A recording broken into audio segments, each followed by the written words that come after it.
Si è tenuta giovedì 29 febbraio e venerdì 1 marzo l'Accademia dell'Edilizia, organizzata da Confartigianato Vicenza e Cesar con il supporto di Edilcassa Veneto. 2 giorni all'insegna della formazione attiva attraverso laboratori pratici e incontri di approfondimento. Vediamo com'è andata!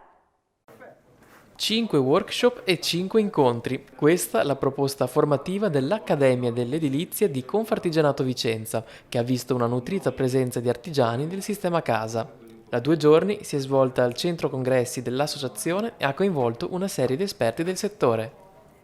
Sicuramente 1 o 2 giorni che ci ha dato molta soddisfazione, e questo nell'ottica appunto di rinnovare e efficientare gli edifici che qui nel Vicentino, ma come in gran parte dell'Italia, sono molto vetusti e hanno bisogno di interventi di efficientamento. Questo anche a fronte di un'esigenza che viene dalla committenza. La committenza sente forte la necessità di rinnovare ed efficientare i propri edifici in un'ottica anche di risparmio energetico, di comfort abitativo e non per ultimo di aumento del valore dell'immobile stesso in caso di vendita. Le imprese artigiane si devono tenere pronte per soddisfare queste esigenze della clientela. Come devono fare? Aggiornando il proprio sapere, la propria professionalità, studiando le nuove tecniche costruttive e anche i nuovi materiali che il mercato ci propone.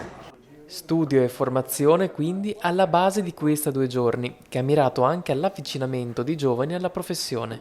Questo convegno è stato realizzato per sensibilizzare anche i giovani, per dare una qualità superiore alle nostre imprese, far vedere la qualità della nostra manualità sia per i dipendenti ma soprattutto per questi giovani che un domani è il nostro futuro, e vogliamo dare una testimonianza di tutti i lavori belli ma importanti per il nostro territorio. I giovani al giorno d'oggi hanno sempre più bisogno della qualità delle nostre imprese, quindi vogliamo creare soluzioni di design superiori alla normalità, creare un valore aggiunto per la creatività di ogni giovane e per le nostre imprese. E uno degli incontri riguardava lo studio del patrimonio non residenziale inutilizzato e alcune ipotesi concrete di riuso che ha coinvolto i comuni di Quinto Vicentino e Bolzano Vicentino, facenti parte del raggruppamento Confartigianato di Camisano. Il concetto è questo: allora, un edificio abbandonato, dismesso o lasciato anche in maniera piuttosto degradata certamente non crea un valore, anzi fa diminuire il valore del territorio intorno. In molti casi favorisce anche il disagio sociale e per molti aspetti può creare anche delle forme di malavita. Questa è un po' la questione per cui abbiamo deciso di affrontare l'argomento. Argomento che Confartigianato aveva già affrontato negli anni scorsi a livello veneto, e come raggruppamento abbiamo pensato che questo può essere un intervento utile al territorio, approfondire su questi 2 comuni la situazione che c'è e anche per riuscire poi a dare delle indicazioni alle amministrazioni su come procedere per poter riutilizzare o rigenerare il territorio o rigenerare l'ambiente in cui si trovano questi edifici. Sicuramente arriveremo a un risultato positivo perché la società che abbiamo incaricato di questo, la Smart Land, è molto competente in questa materia. Pensiamo che anche questo lavoro fatto su questi 2 comuni sia un test utile che poi può essere portato anche sugli altri comuni della provincia.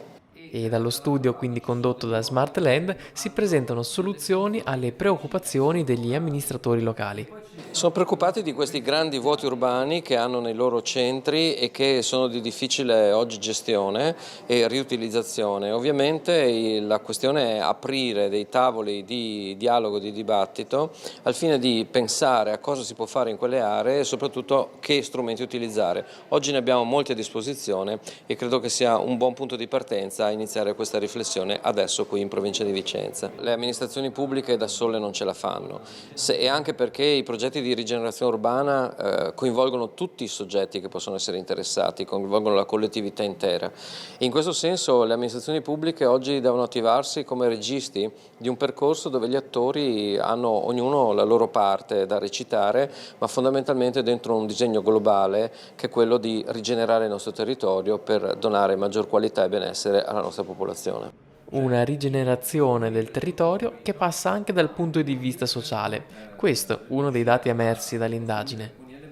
Emerge che in questi comuni c'è una grande possibilità di intervento, ovviamente pensando ai nuovi usi e alle nuove funzioni che possiamo insediare in quei comuni, ad esempio aree, edifici che vengano riutilizzati per il co-housing intergenerazionale, queste nuove forme di coabitazione che mettono assieme giovani e anziani e che guardano alla riqualificazione del territorio anche dal punto di vista della rigenerazione sociale.